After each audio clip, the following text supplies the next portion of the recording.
नमस्कार दोस्तों, पुष्पराध्या चैनल में आप सभी लोगों का स्वागत है।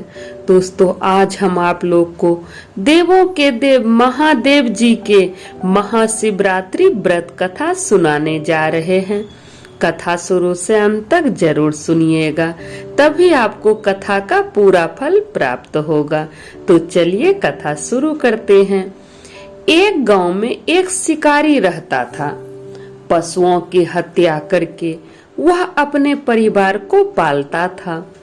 वह एक साहूकार का ऋणी था, लेकिन उसका ऋण समय पर न चुका सका। क्रोधवश साहूकार ने शिकारी को शिव मंदिर में बंदी बना लिया। संजोग से उस दिन शिवरात्रि था। शिकारी ध्यान मग्न होकर शिव संबंधी धार्मिक बातें सुनता रहा। चतुर्दशी को उसने शिवरात्रि की कथा भी सुनी। संध्या होते ही साहूकार ने उसे अपने पास बुलाया और ऋण चुकाने के विषय में बात किया। शिकारी अगले दिन सारा ऋण लौटा देने का वचन देकर बंधन से छूट गया। अपनी दिनचर्या की भांति वह जंगल में शिकार के लिए निकला, लेकिन दिन भर बंदी गृह में रहने के कारण भूख प्यास से व्याकुल था। शिकार करने के लिए वह एक तालाब के किनारे बेल वृक्ष पर पड़ाव बनाने लगा। बेल वृक्ष के नीचे शिवलिंग था, जो बेलपत्रों से ढका हुआ था। शिकारी को उसका पता नहीं चला। पड़ाव बनाते समय उसने जो टहनियां तोड़ी वे संजोग से शिवलिंग पर गिरी। इस प्रकार दिन भर भूखे प्यासे शिकारी का व्रत भी हो गया और शिवलिंग पर बेलपत्र भी चढ़ गया। एक पहर रात्रि बीत जाने पर एक गर्भिणी मृगी तालाब पर पानी पीने पहुंची। शिकारी ने धनुष पर तीर चढ़ाकर ज्यों ही प्रत्यंचा खींची, मृगी बोली, मैं गर्भिणी हूँ, शीघ्र ही प्रसव करूंगी। तुम एक साथ दो जीवों की हत्या करोगे, जो ठीक नहीं है। मैं अपने बच्चे को जन्म देकर शीघ्र ही तुम्हारे पास प्रस्तुत हो जाऊंगी, तब तुम मुझे मार लेना। शिकारी ने प्रत्यंचा ढीली कर दी और मृगी झाड़ियों में लुप्त हो गई। प्रत्यंचा चढ़ाने तथा ढीला करने के वक्त कुछ बेलपत्र अनायास ही टूटकर शिवलिंग पर गिर गया। इस प्रकार उससे अनजाने में ही प्रथम पहर का पूजा भी संपन्न हो गया। कुछ ही देर बाद एक और हिरनी उधर से निकली। शिकारी की प्रसन्नता का ठिकाना नहीं रहा। समीप आने पर उसने धनुष पर बाण चढ़ाया। तब उसे देख हिरनी ने विनम्र पूर्वक निवेदन किया, हे शिकारी, मैं थोड़ी देर पहले ऋतु से निवृत्त हुई हूँ, कामातुर विरहनी हूँ, अपने प्रिय की खोज में भटक रही हूँ। मैं अपने पति से मिलकर शीघ्र ही तुम्हारे पास आ जाऊंगी। शिकारी ने उसे भी जाने दिया। 2 बार शिकार को खोकर उसका माथा ठनका। वह चिंता में पड़ गया। रात्रि का आखिरी पहर बीत रहा था। इस बार भी धनुष से लगकर कुछ बेलपत्र शिवलिंग पर जा गिरा तथा दूसरे पहर की पूजा भी संपन्न हो गया।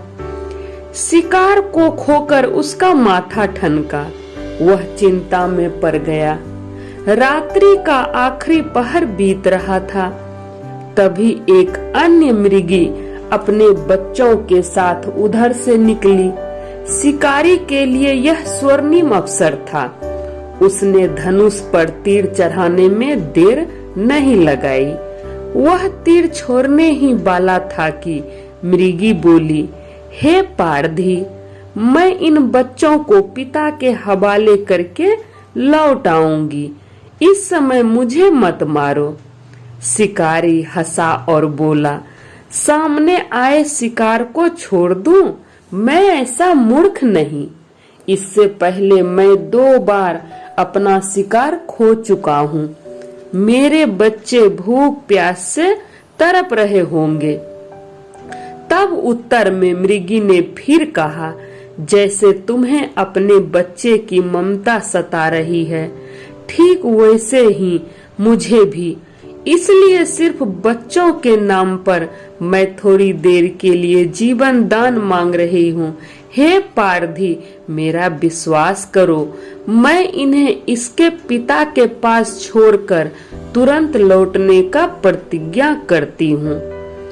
मृगी का दीन स्वर सुनकर शिकारी को उस पर दया आ गया। उसने उस मृगी को भी जाने दिया। शिकार के अभाव में बेल वृक्ष पर बैठा शिकारी बेल पत्र तोड़ तोड़ कर नीचे फेंकता जा रहा था। पांव फटने को हुई तो एक हिष्ट पुष्ट मृग उसी रास्ते पर आया। शिकारी ने सोच लिया कि इसका शिकार वह जरूर करेगा। शिकारी की तनी प्रत्यंचा देखकर मृग विनीत स्वर में बोला, हे पारधी भाई, यदि तुमने मुझसे पूर्व आने वाली 3 मृगियों तथा छोटे छोटे बच्चों को मार डाला है, तो मुझे भी मारने में विलंब न करो, ताकि उसके वियोग में मुझे एक क्षण भी दुख न सहना पड़े। मैं उन मृगियों का पति हूँ। यदि तुमने उन्हें जीवन दान दिया है, तो मुझे भी कुछ क्षण जीवन दान देने की कृपा करो। मैं उनसे मिलकर तुम्हारे सामने उपस्थित हो जाऊंगा। मृग की बात सुनते ही शिकारी के सामने पूरी रात का घटना चक्र घूम गया। उसने सारी कथा मृग को सुना दी। तब मृग ने कहा, मेरी तीनों पत्नियां जिस प्रकार प्रतिज्ञाबद्ध होकर गई है, मेरी मृत्यु से अपने धर्म का पालन नहीं कर पाएगी। जैसे तुमने उन्हें विश्वास पात्र मानकर छोड़ा है, वैसे ही मुझे भी जाने दो। मैं उन सब के साथ तुम्हारे सामने शीघ्र ही उपस्थित होता हूँ। उपवास, रात्रि जागरण तथा शिवलिंग पर बेल पत्र चढ़ाने से शिकारी का हिंसक हृदय निर्मल हो गया था। उसमें भागवत शक्ति का वास हो गया था। धनुष तथा बाण उसके हाथ से सहज ही छूट गया।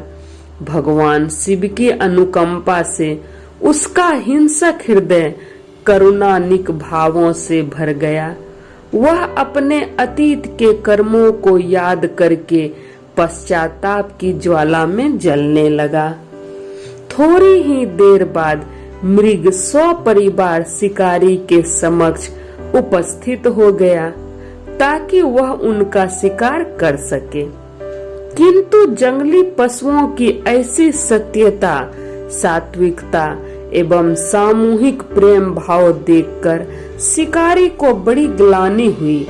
उसके नेत्रों से आंसुओं की झड़ी लग गई। उस मृग परिवार को नहीं मारकर शिकारी ने अपने कठोर हृदय को जीवन हिंसा से हटा सदा के लिए कोमल एवं दयालु बना लिया।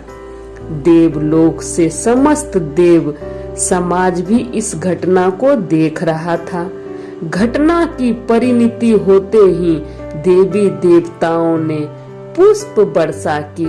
तब शिकारी तथा मृग परिवार मोक्ष भक्तों इस प्रकार प्राणी के द्वारा अज्ञान वश या ज्ञान पूर्वक किया गया पुण्य अक्षय ही होता है।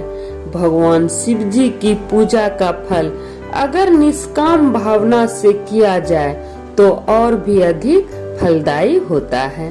तो सब बोलिए जय महादेव, हर हर महादेव, घर घर महादेव।